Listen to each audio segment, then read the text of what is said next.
Hi everyone, সবাই কেমন আছে? আশা করি সবাই খুব ভালো আছে। আমিও খুব ভালো আছি আমার গোবিন্দর ইচ্ছায়। আজকে আমার ছোট্ট একটা মিনি ব্লগ নিয়ে চলে এলাম। বন্ধুরা, দেখতেই পাচ্ছ যে আমি আলতা পরে নিচ্ছি। তোমরা সবাই ভাবছো যে দিভাই কোথায় যাবে। সবাই মনে মনে ভাবছো মামা ঘর, বাপের বাড়ি, মাসির বাড়ি। না না বন্ধুরা, এমন একটা জায়গা যাচ্ছি যে কি আর বলবো, মানে বলারই কথা নয়। আর অনেক দিন পর আলতা পরছি। সত্যি কথা বলতে গেলে বন্ধুরা, অনেক দিন পর পরছি। বেশিরভাগটা আলতা পরাই হয় না।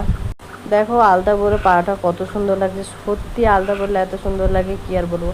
তারপর যেটা পরে যাব সেটা রেডি করে নিচ্ছি। দেখতেই পাচ্ছ তোমরা, সব কিছু একটু একটু করে রেডি করে নিচ্ছি। বরমশাইয়েরও এই সাইডে আমি রেডি করে নিচ্ছি।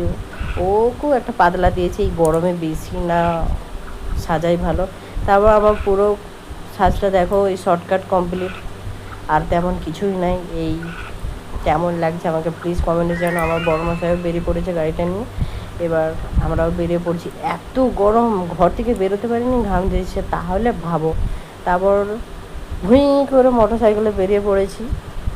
এবার চলে যাচ্ছি আমাদের রওনায়। তোমরা ভাবছো দিভাই কোথায় যাচ্ছে কোথায় যাচ্ছে। এই দেখো বন্ধুরা, আমি চলে এসেছি আমাদের পাঁশকুড়া তিনতেউড়ি বেগুনবাড়ি মা বড়মার মন্দিরে। দেখো এত সুন্দর আর এত একটা শান্তির জায়গা, কি বলবো। তোমরা আমাদের মাকে দেখো, সত্যি খুব ভালো। তারপর চার সাইডে মেলাটা দেখাচ্ছি, এখনও অনেক ফাঁকা রয়েছে, আমরা অনেক ফাঁকাতে এসেছি। তারপর এদিক ওদিক ঘুরিয়ে দেখালাম তোমাদেরকে। আমাদের মায়ের মন্দিরটা এত বড় আর এত সুন্দর, কি আর বলবো।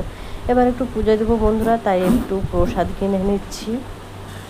আমার বর্মশাই নামে পুজো দিয়েছি, দিয়ে একটু প্রসাদ, সব রকমের সন্দেশ মিষ্টান্ন সব কিছু একটা একটা করে নিয়ে নিচ্ছি।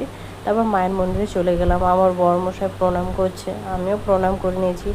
মা বড়মা কত বড় আর এত সুন্দর, যেন সত্যি দাঁড়িয়ে আছে। দেখো মন্দিরটা জাস্ট কত সুন্দর। তারপর আমার গোপু শোনার জন্য একটা পাখা কিনছি বন্ধুরা। দেখো এই পাখাটা কিনেছি, কেমন হয়েছে তোমরা প্লিজ একটু কমেন্টে জানিও। এত গরম, এমনি ওর কাছে একটা সিলিং পাখা চলে, তবু একটা ছোট কিনে রেখেছি, কারেন্ট চলে গেলে ওই জন্য একটা সিলিং পাখা কিনেছি। আর ওকে যাতায়াত করার জন্য, এথা ওথা নিয়ে যাওয়ার জন্য একটা বক্স কিনেছি ওর জন্য। তারপর মিষ্টি দোকানে চলে গেছি। মিষ্টি দোকানে না ঢুকে তারপর ভেলপুরির দিকে নজর এলো। ভেলপুরি আগে একটু খেয়ে নিলাম। আর আমি এদিকে ভেলপুরি খাচ্ছি। আমার বরমশাই কখন যে ভিডিও করেছে আমি সত্যি বুঝতেই পারিনি। দিয়ে আমার খাওয়া দেখাচ্ছে, বলছে সোশ্যাল মিডিয়ায় তোমার খাওয়া দেখাবো সবাইকে। আমি ভেলপুরি খাচ্ছি, ও সবাইকে দেখানোর জন্য ভিডিওটা করেছে।